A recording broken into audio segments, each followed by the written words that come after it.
Nagtitinda lang? Spaghetti. Bakit andyan? Dito siya ka ano? Ang pwesto. Diyan sa babaeng yan. Wala eh. Dito area niya ba ito? Ang sarap pwesto ang bahay doon. Ang asawa niya nagagawa ng spaghetti, puto, pansit.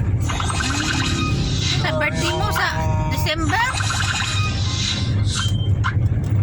Kaso lang mas marami pa rin pag tayo gagawa eh. Kasi pag bila-bilao, konti na lang no? Isang bilao. Pag tayo gagawa, yung budget natin pambayad sa isang bilao, marami pa yung sobra-sobra pa no?